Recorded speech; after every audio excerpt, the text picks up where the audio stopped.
नमस्कार सेवा सबैलाई।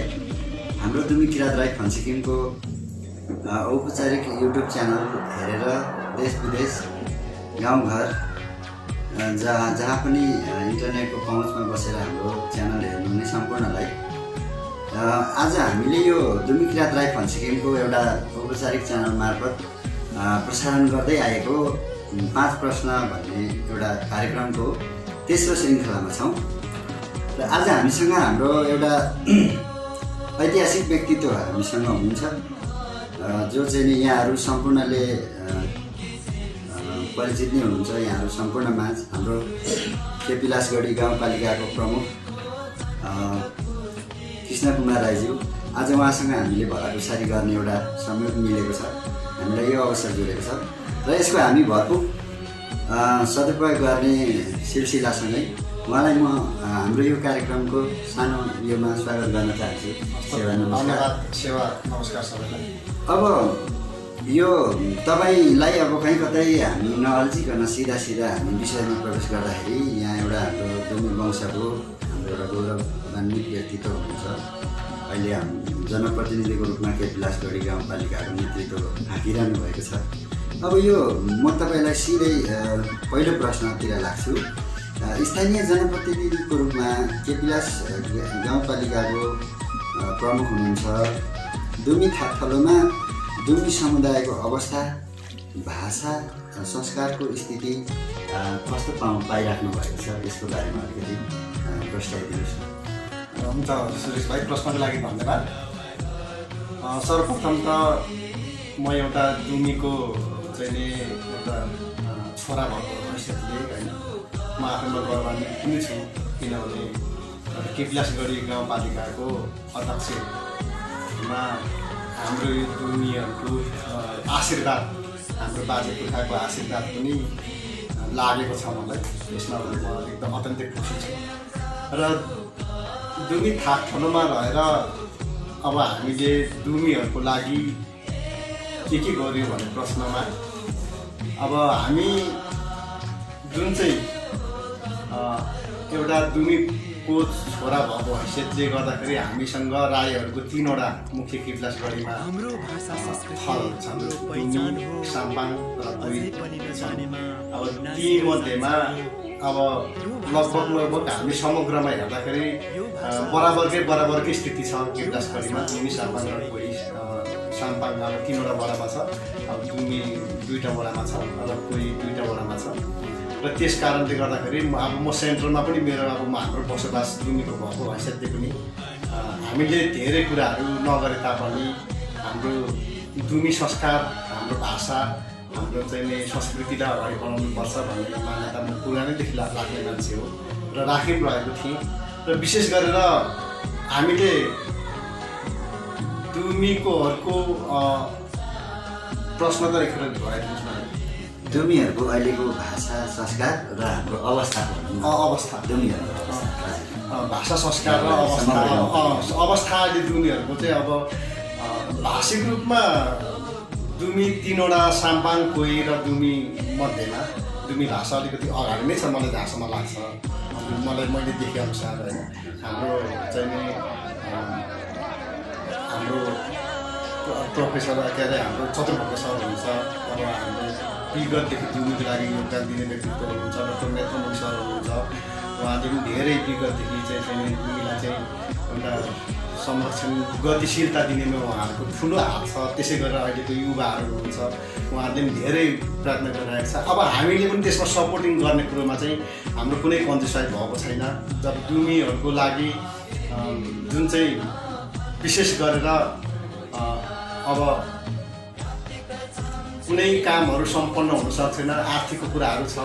अब कुनै अब यो हामीले चाहिँ संरक्षण गर्ने ठाउँ छ, दुमीको एउटा उहरू छ, त्यस्तो कुराहरूमा दुमीको पुरानो थालहरू छ, त्यसलाई संरक्षण गर्ने कुराहरूमा पनि हामीले अगाडि बढिरहेका छौँ। र दुमीहरूको समग्रमा हेर्दाखेरि भाषामा अलिकति हाम्रो अझै पनि केही न केही गर्नैपर्छ, किनभने सबैलाई भाषाको त्यति साह्रो इन्ट्रेस्ट हुँदै पनि उहाँहरूले चाहिँ अब समग्रमा अहिले नेपाली भाषा प्रयोग भएको कारणले गर्दाखेरि अब दुमी भाषा लुप्त हुँदै गएको स्थिति पनि देख्छु म हाम्रो परिवारमा पनि अब दुमीको भाषा प्रयोग कमै भएको म देख्छु। त्यस कारणले भाषाको संरक्षण पनि गर्नु पर्यो। अब अवस्था हेर्दाखेरि दुमीको सन्तोषजनक छ हाम्रो केप्लासगढीमा। अब बाँकी सुधार्ने अथवा केही गर्नुपर्ने कामहरूको लागि त यहाँ हाम्रो एउटा अभिभावकै रूपमा हुनुहुन्छ। यो मैले सायद तपाईँलाई पहिलो प्रश्न गर्नुपर्थ्यो होला, तर यसमा केही छैन, हामी आफू बिचमा भएको हुनाले यसमा त्यति धेरै हामी यो कुनै पेसागत रूपमा हामीले यो गरिरहेको छैनौँ। हाम्रो भुल गल्ती केही भए पनि यहाँहरू सम्पूर्ण दर्शक श्रोताहरूले सच्याएर बुझिदिनुहुनेछ भन्ने अन्दाज छ। अब यहाँ तपाईँलाई चाहिँ नि मैले सोध्नु खोजेको अर्को कुरा चाहिँ के छ भने मैले अब यो आम मानिस त बिचमा अब समग्र केपिलासगढीमा त तपाईँ एउटा जनप्रतिनिधि नै हो।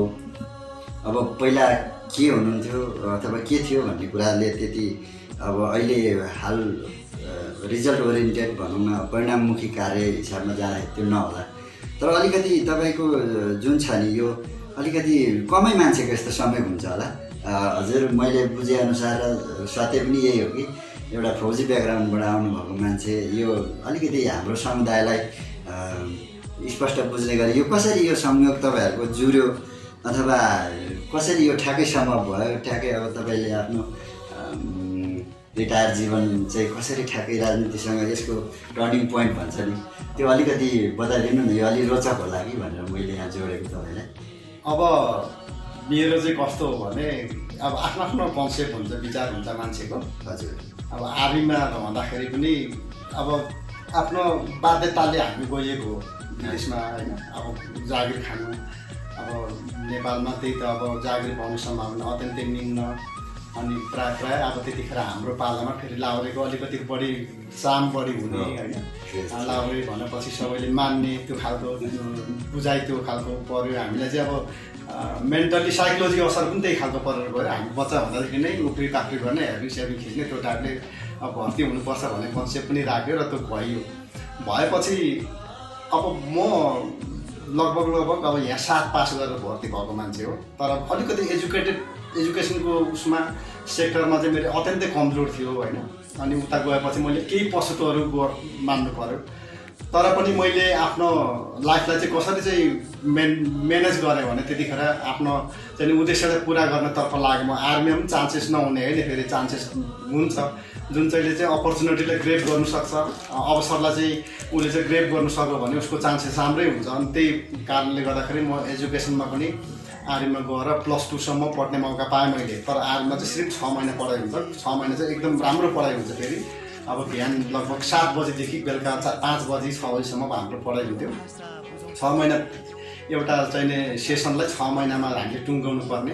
अनि त्यो टाइपले चाहिँ अब हामी गएपछि अनि पछिबाट चाहिँ मेरो कन्सेप्ट कस्तो रह्यो भने अब पढ्दै पनि गयो, अब ऊहरू गरियो, अब कोर्सहरू आदि त्यति पनि गर्नु त गऱ्यो। तर पछि चाहिँ आर्मीमा लङ टाइमसम्म बस्नु चाहिँ अब एउटा इकोनोमिकली रूपमा पनि अब अलिक फाइदा नहुने, किनभने पेन्सन चाहिँ 17 वर्षमा पाक्छ भने पेन्सन पाएपछि फेरि भरै त्यसको चाहिँ 50% त्यो पेन्सन पाउँछ।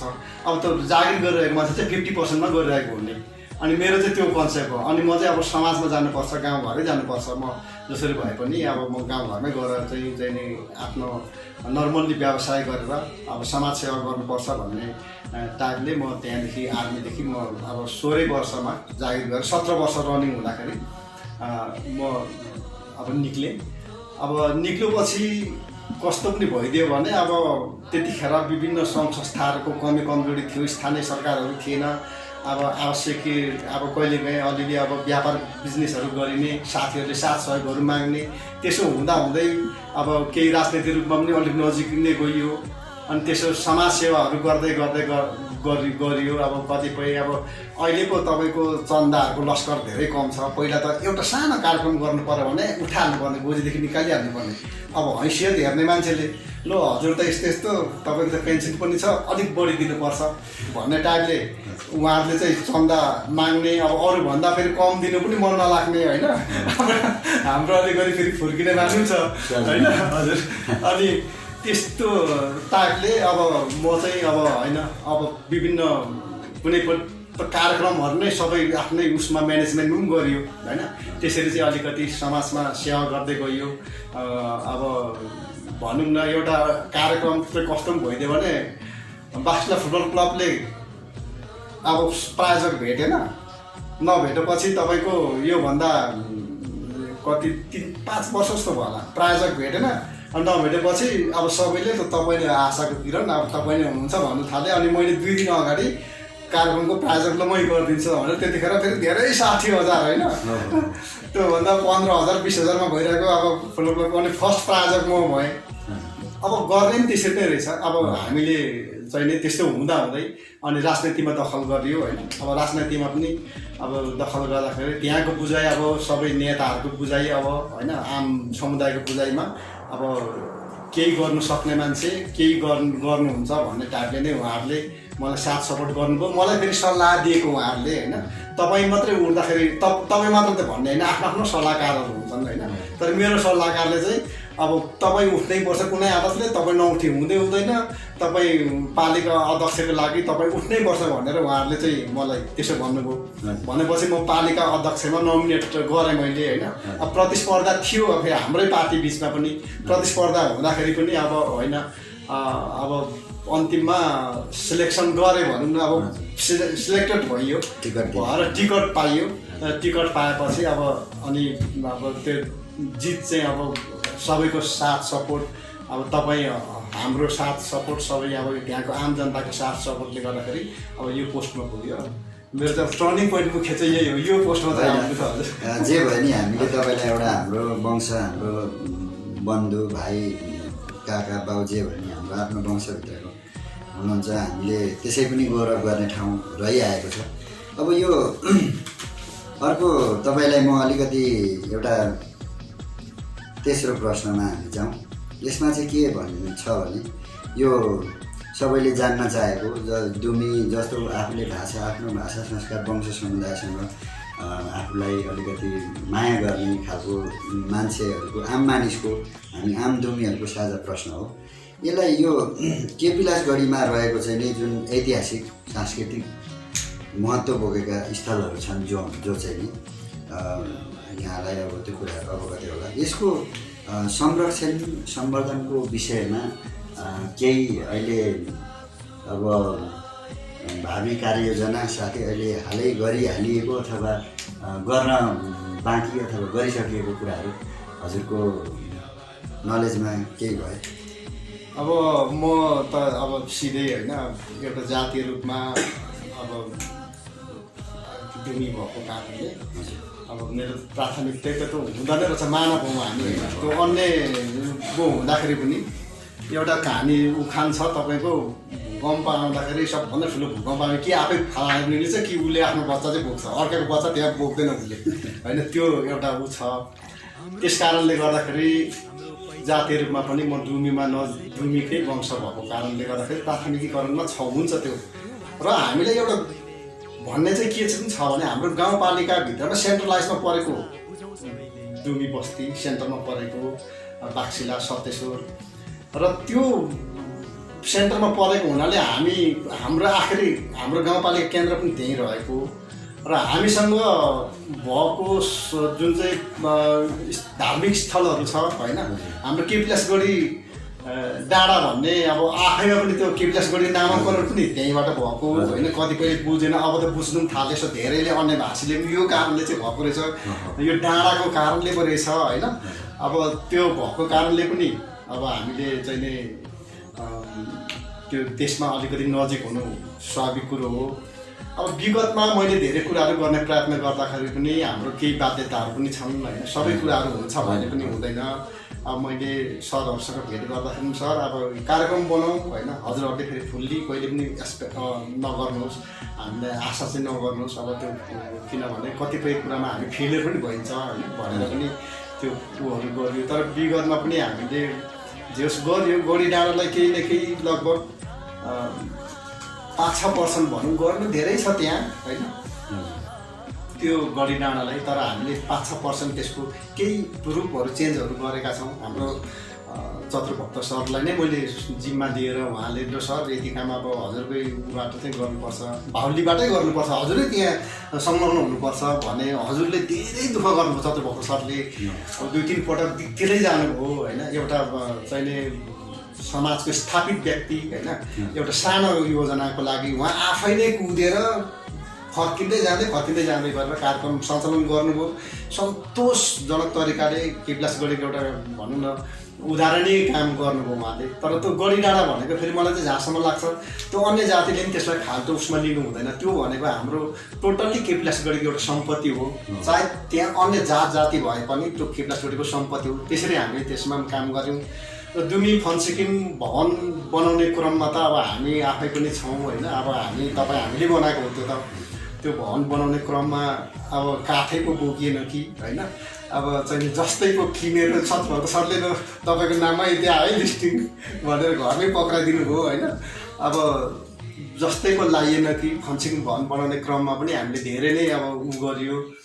र अब अन्य भनौँ न अन्य धार्मिक स्थलहरूलाई पनि हामीले नगर्ने चाहिँ होइन। फेरि अन्य धार्मिक स्थलको प्लानिङहरू छ हाम्रो। जस्तै यहाँदेखि चाहिँ नि ढालतलरमा यसपालि पनि बजेटिङ परेको छ प्रदेशदेखि। ढालतलदेखि चाहिँ नि चिलिमढुङ्गा, हाम्रो चिलिमढुङ्गा फेरि हाम्रो समग्र चाहिँ नि यो दुमीहरूको एउटा चाहिँ नि धार्मिक स्थलै हो त्यो होइन। एउटा हाम्रो सांस्कृतिक महत्त्वसँग जोडिएको चाहिँ नि स्थल हो। त्यसमा पनि हाम्रो कन्सेप्ट छ। हामीले अब मैले बनाएको कन्सेप्ट चाहिँ कस्तो छ भने तपाईँको यहाँदेखि बाक्सलाको चाहिँ नि हरेलो डाँडा हुँदै चाहिँ नि जौबारी बास्कनको जौबारी हुँदै ढाल तलवार लाने बाटो, ढाल तलवारदेखि चिलिमढुङ्गादेखि चाहिँ नि मुन्दुम ट्रेलमा जोडेर पछि पर्यटक स्थान बनाएर हामीले एकतिर गढी डाँडालाई पनि पर्यटकलाई घुमाउनुपर्छ। यो अहिले पनि कुरा भएको छ। मैले यसरी हाम्रो प्लानिङहरू यो छ भनेर मैले प्लानिङहरू पेस गरेको छु। जस्तै अब हाम्रो केपलास गढी डाँडालाई अब सुङ्गेलदेखि आउने पर्यटकहरू जस्तै साल्पा सिलचुङ गएर आउने पर्यटकहरूलाई केपलास डाँडा एकपल्ट भिजिटिङ गराउने त्यो खालको प्लानिङहरू छ।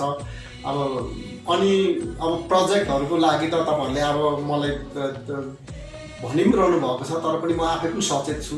यसपालि पनि सायद अब मैले अघि भने जस्तै आश नगरौँ अब होइन, भरोसै चाहिँ नपरौँ, आश गरौँ भन्ने छ। अब गढी डाँडालाई करोडको हाराहारी योजना पार्नेमा मेरो प्रयत्न भइरहेको छ होइन। गढी डाँडामालाई चाहिँ अब लगभग हामीले 3 करोडको एउटा प्रोजेक्ट पेस गरेको छौँ। यो त अब यो हाम्रो चतुर्भक्त सर नेत्रमणि सरहरूसँग विगतमा कुरा भएको, अहिले तत्काल कुरा भएको छैन यो। तर हामीले के गर्ने भन्दाखेरि चाहिँ अब एउटा गढी डाँडालाई हामीले राम्रो बनाउन सक्यो भने अब विभिन्न त्यसको चाहिँ प्लस पोइन्टहरू छ। अब होइन बाक्सलामा आउने पर्यटकहरूले सुविधा, अब हाम्रोमा त्यस्तै त हो सुविधा भनेको। नर्मल्ली होटल छ, नर्मल्ली बस्ने व्यवस्था छ, अब नर्मल्ली चाहिँ नि स्वास्थ्य छ, अब सुरक्षा निकाय छ।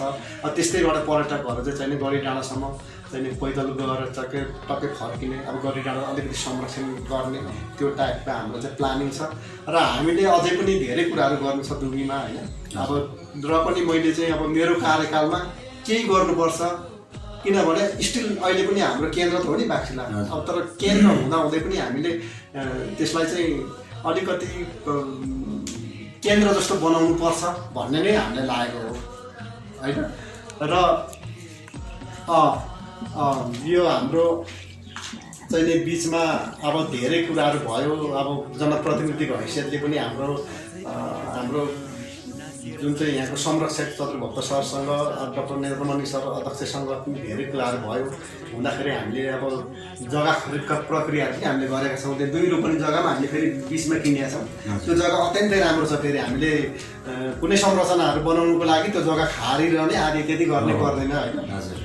त्यो हामीसँग सानसानो उत्तिसहरू छ, उत्तिस त काम नलाग्ला, तर जग्गाहरू पनि खरिद गर्यो त्यो पनि हाम्रो उपलब्धि हो होइन। त्यस कारणले गर्दाखेरि अब गरेका छौँ। र अन्यमा पनि फेरि नहुने चाहिँ होइन, अन्य संरक्षणहरू पनि गरेका छौँ। म अस्ति त्यो बोफले डाँडामा गएँ। बोफले डाँडामा अलिकति भिड पर्ने काम पनि भएको रहेछ त्यहाँ होइन। मैले भिडियो पनि खिचेर लेख्छु यहाँ, भिडियो पनि मैले उ गरेको छु यो ढुङ्गा पर्ने। तर आधिकारिक मान्छे भएर फेरि म चाहिँ कस्तो पनि हो भने एउटा मैले नै मान्छेलाई च्यापै पक्रिने तैँले किन गरिस् त्यो भन्ने पनि एउटा तानासा प्रवृत्ति हुन्छ होइन। अब त्यसको प्रक्रियागत रूपमा आउनु पऱ्यो।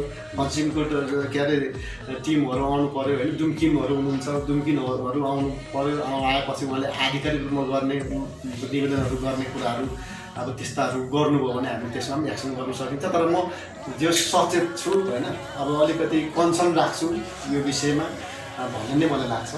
हजुर धन्यवाद। अब यो बाँकी गर्नुपर्ने कुराहरू अब गर्नै पर्ने र गर्न बाँकी रहेको अथवा हामीले गरिसकेका कुराहरूमा अब सच्याउँदै कसरी होइन। हजुरको अब तपाईँले पटक पटक एउटा दोहोऱ्याइराख्नु भएको कुरा चाहिँ जनप्रतिनिधि भएको हैसियतले अलिकति बढी नै समुदायप्रति लगाव देखायो भने पनि के अरे अन्य समुदायको फेरि विरोधको सामना गर्नुपर्छ कि भन्ने त्यो अलिक अफेन्सिभ भइरहनु भएको छ। त्यो कुरालाई हामी बुझ्छौँ। यो अब अर्को प्रश्नमा चाहिँ हामी जाँदाखेरि चाहिँ के छ भने अहिले स्थानीय स्तरमा मातृभाषा शिक्षा लागू गर्ने सम्बन्धमा स्थानीय स्तरदेखि केन्द्रसम्मै अहिले बहस चलिरहेको कुराहरू यो अन्य जनजाति अन्य भाषी समुदायहरूमा छ। यो केपी लासगढीको हकमा तपाईँ एउटा जनप्रतिनिधिको हैसियतमै यो भन्न पर्दाखेरि यसको सम्भावना र चुनौतीहरू चाहिँ के कति कस्तो छन्, तपाईँलाई के लागेको छ यसको विषयमा? यो अत्यन्तै राम्रो प्रश्न गर्नुभयो। हजुर, यसमा दिलो ज्यान लागेर हामी लाग्नुपर्छ, किनभने यो अवसर फेरि पटक पटक आउँदैन। यो विषयमा हाम्रो चाहिँ किराँत राई आयोगसँग पनि अस्ति जुम मिटिङ भएको थियो। धेरै यो स्थानीय पाठ्यक्रम विकास कार्यक्रममा स्थानीय भाषालाई समावेश गर्नको लागि पालिकाबाट चाहिँ अब पहल हुनुपर्छ। यो मेरो मात्रै होइन, फेरि भनाइ यो सबै पालिकाहरूलाई यो चाहिँ म आह्वान गर्न चाहन्छु होइन। अब कतिपय अन्य पालिकाहरूमा त्यस्तो सम्भावना नरहे पनि सम्भावना बनाउनु हो र म यो विषयमा लागि पनि रहेको छु। र विशेष गरेर हामीले हाम्रो भाषाहरू किन लोप हुँदैछ, यो त हाम्रो फेरि नेपालको सम्पत्ति है। फेरि यो भाषा भनेको दुमी भाषा भनेको यो हाम्रो दुमीहरूको लागि मात्रै पनि होइन, फेरि यो सबैले बुझिदिनु पर्यो होइन। चाम्लिङ भनेको चाम्लिङको लागि मात्रै पनि होइन र साम्पाङ भनेको त साम्पाङहरूको लागि मात्रै। यो नेपालको एउटा सम्पत्ति हो, हाम्रो धर्म संस्कार संस्कृति भनेको एउटा सम्पत्ति हो र यसलाई हामीले स्थानीय भाषामा कुनै हालतले पनि लागू गर्नुपर्छ। र लागू गराउनको लागि हाम्रो विशेष 2-4वटा कुराहरू चाहिँ हामीले यसमा ध्यान दिनुपर्छ होइन। एउटा कुरो चाहिँ भाषा लागू गर्दाखेरि कुन किसिमले लागू गर्ने होइन। कतिपय अब स्थानीय तहहरूमा एउटै मात्रै भाषी भइदियो भने, यानि अन्य भाषी पनि छन्, फेरि यो दुमी मात्रै नभएर तामाङ होला चाहिँ त्यहाँ गुरुङ होला होइन, अन्य भाषी पनि हुनसक्छन्। तर ती भाषीहरूको लागि चाहिँ कुन व्यवस्था गरेर गर्ने, कुन चाहिँ भाषालाई प्रायोरिटी दिने, त्यो एउटा महत्त्वको विषय छ। र त्यो विषयमा अलिकति हामी गहन रूपमा छलफल पनि गर्नुपर्छ। अलिकति हाम्रो चाहिँ के पनि अब हाम्रो चाहिँ अलिकति कस्तो पनि हो भने हामी दुमी भाषामा जन्मेको व्यक्तिहरू अन्य गैर दुमी भए पनि उहाँहरू दुमी भाषा बोल्नुहुन्छ। साम्पाङ भाषामा जन्मेको अन्य गैर साम्पाङ्गेहरूले पनि होइन, अन्य भाषी भाषाले पनि उहाँहरूको भाषा नबोलेर साम्पाङै बोल्नुहुन्छ। अब त्यस्तै कोहीमा पनि त्यही छ। त्यस कारणले गर्दा प्राथमिकीकरणमा कसलाई राख्ने भन्ने कुराहरू यहाँ आउन सक्छ। अब प्राथमिकीकरणमा राख्दाखेरि हामीले समग्र समेटिएको भाषा कुन हो त, त्यसलाई सर्वोच्च प्राथमिकता राखेर गर्नुपर्छ। र दोस्रो कुरो के छ भने भाषामा हामीले जस्तै हामीले बुक निकाल्ने, हामीले किताबहरू निकाल्ने कामहरू गऱ्यो, तर त्योभित्रको विषयवस्तु चाहिँ के हो त, त्योभित्र कन्टेन्टहरू चाहिँ कुन कुरोले समावेश गर्नु पर्यो भन्दाखेरि हाम्रो आफ्नो चाहिँ संस्कार संस्कृति केपी लासगढीभित्र रहेको चाहिँ नभन्नु खोटाङलाई समेटेर एउटा चाहिँ कन्टेन्ट तयार गर्नु पर्यो। केपी लासगढी गाउँपालिकाको सम्पूर्ण चाहिँ जात जातिको विषयमा कन्टेन्ट तयार गर्नु पर्यो। त्यहाँको राजनैतिकदेखि लिएर त्यहाँको भौगोलिकदेखि लिएर विभिन्न चाहिँ वेशभूषाका आदि कुरालाई कन्टेन्टलाई समावेश गर्नु पर्यो। र भाषामा अब जस्तै हामीले विभिन्न भाषाबाट विभिन्न विषयवस्तु निकाले तापनि भोलि सजिलोको लागि चाहिँ हामीले के गर्न सकिन्छ भने हामीले कन्टेन्टलाई एउटै राख्नु पर्यो। जस्तै एउटा शब्द सियो छ भने दुमीमा पनि त सियोको अर्थ के हो त त्यही हुनु पर्यो, साम्पाङमा पनि सियोको अर्थ के हो त त्यही हुनु पर्यो।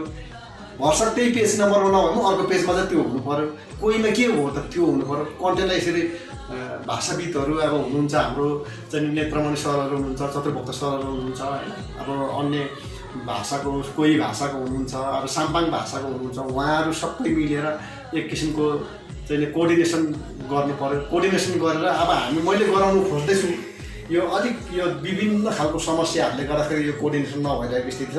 मैले अस्ति कुरा पनि गरेको छु यो विषयमा, जुमै मिटिङमा बस्नु पर्ला के हो जस्तो मलाई लागिरहेको छ।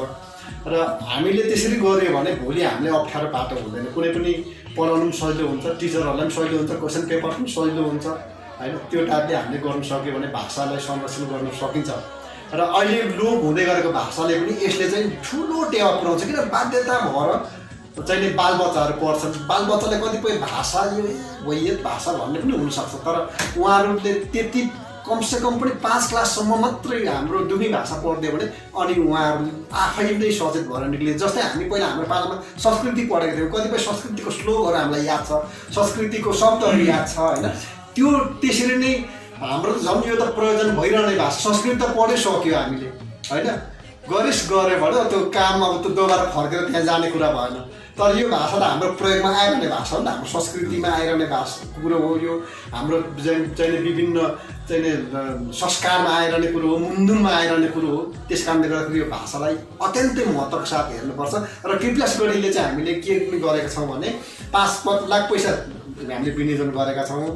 अब यो 5 लाख पैसाबाट अब सम्भव कति हुन्छ अब कार्यक्रमहरू तय गर्ने, अब यो पनि भएन हामी यसपालि नै हामीले लगभग अब यसपालिको त पुग्नेको अर्को वर्ष चाहिँ हामीले पाठ्यक्रमै विकास गरेर लानुपर्छ। यो वर्ष नै विकास गर्ने होइन, पाठ्यक्रम विकास गरेर अनि गाउँपालिकाले त्यो विनियोजन गर्छ। अब गाउँपालिकाले अब हेर्छ, आवश्यक त्यति नै आवश्यक छैन भने त्यो ठाउँमा त प्रयोग नहोला, तर आवश्यकीय ठाउँहरूमा प्रायः धेरै ठाउँमा स्थानीय भाषा स्थानीय पाठ्यक्रमलाई चाहिँ लागू गर्छ र त्यो पाठ्यक्रम लागू पनि गर्नुपर्छ। र त्यसको चाहिँ टिचरहरूको व्यवस्थापनदेखि लिएर आदि इत्यादि होइन। अस्ति कुरा पनि भयो हाम्रो साम्पाङको एकजना साथीसँग, अनि के हो त हामीले त कार्यक्रमहरू किताबहरू तयार गर्दैछौँ भन्नुभयो, किताबहरू तयार गर्नुहोस् तर कन्टेन्टहरू अलिक मिल्नुपर्छ, अन्य भाषाभाषीसँग हामी सल्लाह गरेर गर्नुपर्छ। अब त्यसो हुँदाखेरि चाहिँ अब सहज हुन्छ कन्टेन्टहरू तयार गर्दाखेरि। सबै कन्टेन्ट अब कृपलासगढीको दुमी त कृपलासगढी मात्रै छैन, अन्य ठाउँमा पनि छन्, साम्पाङ कृपलासगढी मात्रै छैन, अन्य ठाउँमा पनि छन्, उहाँहरूलाई पनि सहजता होस् र सबैले सहजता तरिकाले यो भाषा कन्टेन्ट तयार गर्नुहोस् र यसमा हामी सहयोग गर्छौँ भनेर भनिएको छ। र भाषालाई चाहिँ हामीले चाहिँ स्थानीय पाठ्यक्रम विकास कार्यक्रममा चाहिँ अब 5 लाख पैसा छ, अब आवश्यक पर्दा हामीले थप पनि गर्न सक्छौँ। धेरै धन्यवाद तपाईँलाई, अलिकति राम्रो प्रकाश पारिदिनु हो। सम्भावना र चुनौतीको कुराहरू पनि आयो अलिअलि हामीले अपेक्षित रूपमा। अब के छ भने अब हामी लगभग कार्यक्रमको अन्तिम प्रश्नसँग छौँ, त्यो पछि फेरि हामी अरू केही जोडघटाउ गरौँला। अब यो अर्को चाहिँ के छ भने हाम्रो यो साझा प्रश्न के छ भने कृपलास गाउँपालिका भनेको चाहिँ एउटा दुमीहरूको चाहिँ उद्गम थलो नै हो समग्रमा। अहिले अझै ठ्याक्कै भन्दाखेरि कृपलासगढीमा तपाईँले दुईवटा लगभग बराबरीको स्थितिमा भन्नुभयो, त्यो सही नै पनि हो, तपाईँहरूसँग अलिक औपचारिक तथ्याङ्क पनि बढी होला। तर हामी पनि त्यहाँ बसेको, त्यहाँ हाम्रो थाहा भएको हुनाले त्यसलाई उद्गम थलो नै मान्छौँ, किनकि हाम्रो संस्था भनौँ न अब खाजा भाषामा चाहिँ के अरे भनेपछि त्यो सबै पऱ्यो, हाम्रो सप्तेश्वर पऱ्यो, अब बाक्सिल्ला पर्ने। अब यो गाउँपालिका कृपलासगढी दुमीहरूको उद्गम थलो यहाँको अब बाँकी कार्यकाल चाहिँ नै छ नि योजना, जसले हाम्रो समुदायको बिच अब यो अलिकति हामी यसलाई अन्य समुदायले हेर्दाखेरि त्यसको गलत अर्थ नलागोस्, तर हामी एउटा निश्चित एउटा समुदायबाट प्रतिनिधित्व गर्नुभएको हुनाले जो कारणले चाहिँ हामीले तपाईँलाई इतिहाससम्म सम्झिरहन सक्ने खालको अबको बाँकी कार्यकाल कृपलासगढीको विकास समग्र विकासमा र हाम्रो समुदायले पनि एउटा जरोदेखि अनुभव गर्नु पाउनेसम्मको तपाईँको अब आगामी कार्यकाल योजना के राख्नु भएको छ, यो हाम्रो अलिकति।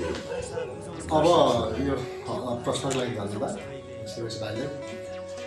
हाम्रो म चाहिँ कस्तो एउटा अब नयाँ उसमा संरचनामा पहिलो अध्यक्ष भयो। अब सर्वप्रथम त मैले एउटा ट्रेन बसाएर जाने सिस्टम बसाएर जाने थिएँ होइन। मैले सिस्टम बसाइनँ भने भोलि आउने जनप्रतिनिधिज्यूहरूले त्यही फलोअप गर्छन् होइन। गलत सिस्टमको राख्यो भने गलतै फलोअप गरेर जाने हो र म धेरै यसमा सचेत पनि छु र कामको मैले गर्ने योजनाहरूको अब त्यति ठुलै भोल्युममा अब लाट्टै जनताले देख्ने टाइपले चाहिँ अब त्यस्तो खासै म अब एउटा योजना त गरियो होइन। तर परिवर्तन जनताका आकाङ्क्षाहरू धेरै हुँदो रहेछन्। अब जनताको इच्छा आकाङ्क्षा कतिपय चाहिँ मानिसहरूले चाहिँ मेरो चाहिँ यही घरमा नै जोड पुग्नुपर्छ, मेरो चाहिँ जग्गा जानु हुँदैन भनेर पनि कतिपय कुरोहरू आउँछ। जनप्रतिनिधिहरू त्यस्तो खेप्नु फेरि साधन कुरो हो। आलोचना पनि खेप्नु सक्नुपर्छ होइन। आलोचना नभइकन मान्छे सच्चिँदैन पनि त्यसको अर्थै पनि हुँदैन। वा मात्रै गयो भने एक दिन खसिन्छ तल कुन चाहिँ गइरहेको त्यहाँदेखि निक्लिनै सकिँदैन होइन।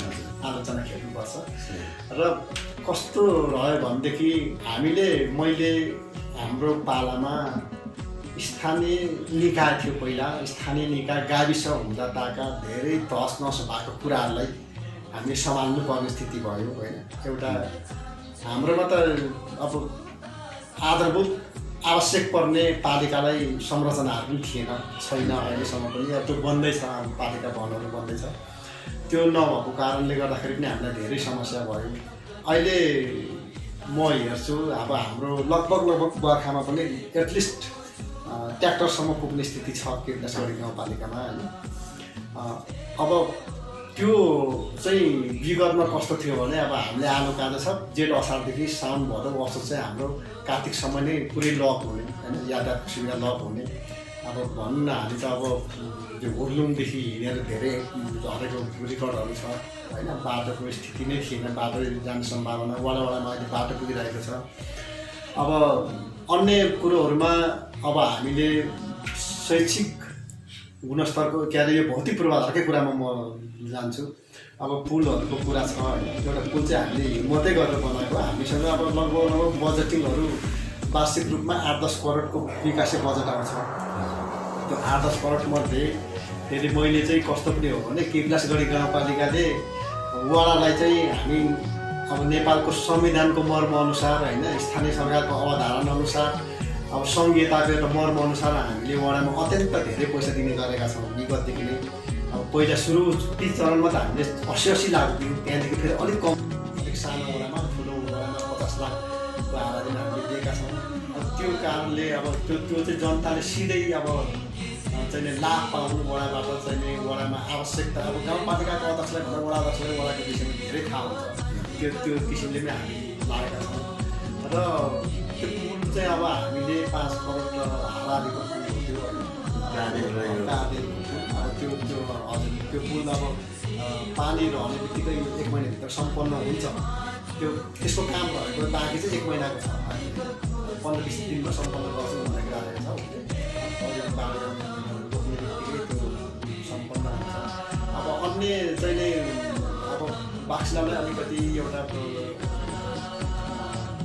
सानोतिनो डम्पिङ साइटहरू बनाइएको छ चाहिँ होइन। सानोतिनो बस पार्कहरू बनाइएको छ। अब वडामा रोडहरू पुगेको छ। अहिले सकेश्वर बासपानी खातासँग प्राप्त रोडहरूको सञ्जालहरूले छापछाप भइसकेको छन्। अब आवश्यक छ जनताले हामीले होइन रोड त ध्यान नगर्नुपर्ने हो मेरो विचारमा।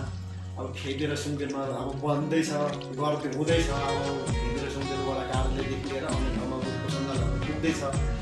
अब त्यस्तो छ पूर्वाधारको विकासमा। तर हामीले ठ्याक्कै पालिकाले चाहिँ के चाहिँ गर्छौँ भन्नु चाहिँ सकिँदैन।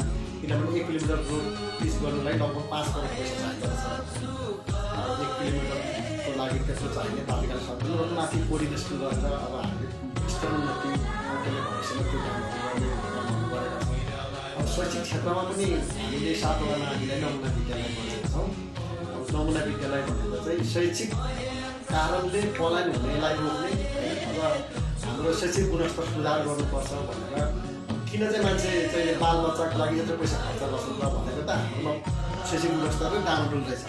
अनि बालबच्चा लियो सहरमा आयो, अनि आमा छोरा बस्यो खायो, अनि बालबच्चालाई पढायो बस्यो। त्यसरी अनि विदेश जाने मान्छेहरूले हाम्रो भाषा संस्कृति हाम्रो पहिचान हो अझै पनि नजानेमा नासिएर जान्छ क्रमागत रूपमा होइन अलिकति ध्यानको इन्टेन्सन हेर्दाखेरि के हो भने अलिक इङ्ग्लिसलाई प्रायोरिटी दिनुपर्छ भन्ने हो। अनि हामी इङ्ग्लिसलाई प्रायोरिटी दिएका छौँ। 3 क्लाससम्म इङ्ग्लिसलाई प्रायोरिटी दिएर त्यहाँको भौतिक संरचनाहरू होइन यी हाजिरदेखि लिएर स्कुलमा नेटहरू चढाउनदेखि लिएर कामहरू गरेको छ र विद्या शिक्षकहरूलाई अलिक अनुशासनमा दिइएको छ। अहिले विगतमा भन्दा सुधार भएको छ, तर यो शैक्षिक सुधार भनेको त्यो तत्काल देख्ने चिज चाहिँ होइन। यो यसको चाहिँ अलिक लङ टर्म भिजन हुन्छ। यसको 10 वर्ष, यसको 12 वर्षमा यसको रिजल्ट चाहिँ आउटपुट चाहिँ हामीले देखिन्छ। स्वास्थ्यको गुणस्तरहरू पनि त्यस्तै थियो हाम्रोमा। महिला डेलिभरीहरू थिएन तपाईँको। महिला डेलिभरी सेन्टरहरू चाहिँ हामीसँग 2टा मात्रै थियो। अहिले हामीले सबैलाई 7 वटा महिला डेलिभरी सेन्टर बनाएको छ। 7 वटामा 24 घन्टे अनमीहरू पालिकाकै खर्चमा चाहिँ लगाएका छौँ। शिक्षामा पनि हामीले 22 जना शिक्षक चाहिँ हामीले पालिकाकै पैसाबाट खर्चबाट चाहिँ 22 जना शिक्षक अपुग शिक्षकहरू चाहिँ हामीले पालेर बसेका छौँ। त्यो स्थिति पनि छ। र अन्य कृषिमा पनि अब धेरै छ। तपाईँको वैदेशिक रोजगारदेखि आउनेलाई चाहिँ अब कृषिमा आत्मनिर्भर बन्नुपर्छ भन्ने आएको छ। कृषिमा अहिले बाँझो खेतीहरू ती बाँझो खेतीहरूमा पनि हामीले एक रोपनी उसले बाँझो खेतीलाई हरियाली बनायो। उसले चाहिँ नगदे बाली उत्पादन गऱ्यो भने हामीले एक रोपनी बराबर 2000 पैसा चाहिँ हामीले उसलाई दिन्छौँ।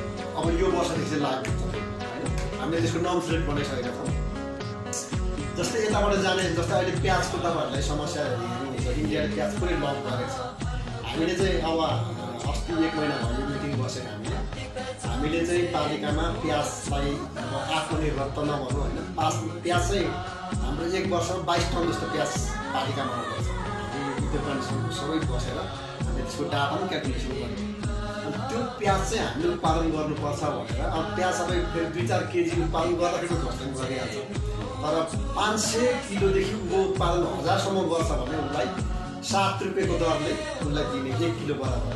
अब 1000 किलोदेखि उँभो गर्छ भने उसलाई 1000 किलो मात्रै उत्पादन गर्यो भने उसलाई 10 रुपियाँ चाहिँ प्रति किलो उसलाई अनुदान दिने प्याज पनि त्यसरी गरेका छौँ। र समग्र रूपमा केपिलासगढी गाउँपालिकामा अब भनौँ न अब बिजुलीको कुराहरू अब होइन हाम्रो पालामा आएको छन्। तपाईँको ब्याङ्कहरू इस्टाब्लिस गर्नु सक्छ भयो। ब्याङ्क त अब अनिवार्य नै गरिदिएको थियो सरकारले। अब यो एनटिसीको तारहरू पनि इस्टाब्लिस गरियो हाम्रै पालामा। अब छन् अब त्यस्ता खालको कुराहरू। समग्रमा हेर्दाखेरि अब हाम्रो के छ भनेदेखि अलिक विगत कुरा चाहिँ भुल्दै जाने, अगाडि कुराहरू चाहिँ अब गर्दै जाने खालको पनि छ। हाम्रो त्यो खालको पनि छ। तर पनि हामीले विगत हेर्दाखेरि चाहिँ हामीले केही न केही परिवर्तनहरू गर्ने प्रयास गरेका छौँ। र मैले मुख्य चाहिँ अब अलिक सिस्टमलाई हामीले बसाउनु छ। अब सुरु कार्यकालमा हामीले कता के गर्ने भन्ने अमल पनि रह्यो। कर्मचारीको समयतरलाई पनि हामीले दुःख दिएकै छौँ होइन। अब कर्मचारी पनि नभएको त्यसको अप्ठ्यारो बाटाले गर्दाखेरि पनि हाम्रो केही ढिला सुस्ती भए पनि तर आएको बजेटलाई चाहिँ जस्तै यो उको कुरा छ के अरे अहिले भ्रष्टाचारको कुराहरू छन् होइन। अलिक स्थानीय सरकारले भ्रष्टाचार गर्यो भने धेरै आरोपहरू आएको छ। होला धेरै ठाउँहरूमा त्यस्तो हुनसक्छ। मलाई जहाँसम्म त्यो नहुन चाहिँ सक्दैन। तर विगत भन्दाखेरि भ्रष्टाचार धेरै नियन्त्रण भएको छ हाम्रो पालिकामै। हाम्रो पालिकामा त म टोटल्ली त्यही भ्रष्टाचारको मात्रै कुरा गर्छु। कर्मचारी मिटिङ 2 महिना 3 महिना म बोलाउँछु कर्मचारीलाई राखेर। खबरदार 0 टलरेन्स हुन्छ भ्रष्टाचार चाहिँ गरिस् भनेर चाहिँ म चाहिँ पटक भन्ने गरेछु। त्यस कारणले भ्रष्टाचारलाई पनि नियन्त्रण गर्नुपर्ने छ। हामीले हाम्रो पालामा धेरै कुराहरू छ गर्नुपर्ने। तथापि पनि अब जो सिस्टमलाई चाहिँ राम्रो बसाएरै जाउँ भन्ने हो। धन्यवाद। ल यो खास आज हामीले तपाईँलाई सोध्न खोजेको कुराहरू लगभग यो 5 प्रश्न भन्ने एउटा सेगमेन्ट चाहिँ सकिएको छ। अब अन्तिममा तपाईँलाई हामीले सोध्न भुलिएको केही कुरा अथवा तपाईँलाई भन्नै मन लागेको कुरा हाम्रो समुदाय वंशहरूलाई केही मेसेज अथवा केही सन्देश छ भने तपाईँ छुटेको कुरामा भन्न सक्नुहुन्छ। अब खासै मेरो केही छैन। अब हाम्रो चाहिँ जुमी वंशहरू अब जताततै हुनुहुन्छ। अब नेपालहरू यतातता छरेर बसेको हुनुहुन्छ होइन। र तपाईँहरूको सल्लाह सुझाव चाहिँ तपाईँहरूको जुन चाहिँ सहयोग चाहिँ मेरो बल हो। मलाई त्यो लाग्छ होइन। तपाईँहरूले सल्लाह सुझाव दिनुहोस्। तपाईँहरूले चाहिँ नि अब यो चाहिँ गर्नु आवश्यकता छ। हाम्रो दुमीको लागि मात्रै नभएर समग्र विकासको लागि पनि तपाईँहरूले सल्लाह सुझाव दिनुहोस्। म त्यसको लागि अत्यन्तै चाहिँ नि पोजिटिभ छु होइन, सकारात्मक छु। किनभने हामी सल्लाह सुझाव बेगर केही पनि गर्न सक्दैनौँ। सबै कुराहरू सबै के अरे जनप्रतिनिधिलाई थाहा हुन्छ भन्ने हुँदैन। अब सल्लाह सुझाव दिनुहोस्। र अब मलाई जहाँसम्म लाग्छ यो एउटा ऐतिहासिक रेकर्ड पनि हो। दुमीहरूको तर्फबाट एउटा पालिकाको अध्यक्ष पनि भएको छु होइन। र तपाईँहरू आफैमा पनि अत्यन्तै कतिपय कुराहरूमा अब मेरो चाहिँ अलिक ठाडो बोली भए पनि, किनभने अघि ब्याकग्राउन्ड त मैले भनि नै हालेँ होइन। ठाडो भए पनि मेरो आफमा एकदम स्वार्थ छ। तपाईँहरूको साथ सहयोगले म पोजिटिभली लिन्छु होइन। र म एकखेर मनन गर्छु होइन। कसैले आलोचनै गर्दाखेरि पनि त्यसको म एकखेर विशेष समयमा होइन म मनन गर्छु, अध्ययन गर्छु होइन। उहाँले कुन पाटोबाट उहाँले मेरो आलोचना गर्नुभयो, सल्लाह दिनुभयो भने पनि म त्यो सल्लाहलाई म विशेष गरेर म मनन गर्छु होइन। त्यसलाई म विश्लेषण गर्छु, अध्ययन गर्छु। तपाईँको सल्लाह कस्तो छ, कुन टाइपले हामीले के गरेर अगाडि बढ्नु सक्छ भन्ने हो। र हामी एक हुनुपर्छ भन्ने मलाई लागेको छ अहिलेको स्थितिमा। सबै दुमी दाजुभाइहरू विभिन्न होइन। हामी अब अहिलेको पार्टी संस्कार अनुसार त फरक होला, तर हाम्रो धर्म संस्कारमा हामी फरक छैनौँ होइन। हामी चाहिँ नि सबैले एकमत भएर तपाईँको साथ चाहिन्छ, एकमत भएर अगाडि बढाउँ म भन्न चाहन्छु। र विशेष गरेर यो कार्यक्रम उपलब्ध गराइदिनु भयो हाम्रो सम्पूर्ण टिमहरू, यो कार्यक्रम होस्ट गर्ने टिमहरू हुनुहुन्छ। हाम्रो सन्तोष दुमी भाइहरू हुनुहुन्छ, यहाँ हाम्रो शत्रुभक्त सर हुनुहुन्छ, डक्टर नेत्रमणि सर हुनुहुन्छ, अन्य भाइहरूलाई पनि म विशेष धन्यवाद दिन चाहन्छु। हस्, धन्यवाद। हवस् त, आजको यो तेस्रो श्रृङ्खला पनि हामीले यहीँ बिट मार्ने जमर्को गर्दैछौँ। र अर्को श्रृङ्खलामा फेरि हामी यस्तै हाम्रो दुमी समुदायको कुनै व्यक्तित्वहरूसँग फेरि भलाकुसारी गर्नेछौँ। र मलाई भन्नै मन लागेको कुरा एउटा के छ भने तपाईँहरूसँग यो कुनै एउटा पेसागत हामी यो च्यानल होइन। मैले कतिपय श्रोताहरूको कमेन्टहरू पनि हेर्ने गरेको छु। यसमा तपाईँहरूले कति कुराहरू अलि पर्फेक्ट पाउनु भएन भने आफ्नो सम्झेर यसलाई स्वीकारेर मिलाएर बुझेर आफ्नो सल्लाह सुझाव राखिदिनु होला भन्दै यहाँले आज हामीलाई यो अमूल्य समय उपलब्ध गराइदिनु भयो। तपाईँसँग यो प्रतिकूल समयको बावजुद पनि भलाकुसारी गर्ने मौका मिल्यो, आफ्नो कुराहरू राखिदिनु भयो। अब फेरि समय मिल्यो भने फेरि कुनै समय अर्को विषयमा हामी कुराकानी गर्नेछौँ। तपाईँलाई कार्यक्रममा उपस्थित भइदिनु भएकोमा धेरै धेरै धन्यवाद। सेवा नमस्कार। यति भन्दै नमस्कार सबैलाई। ल, हस्, नमस्कार।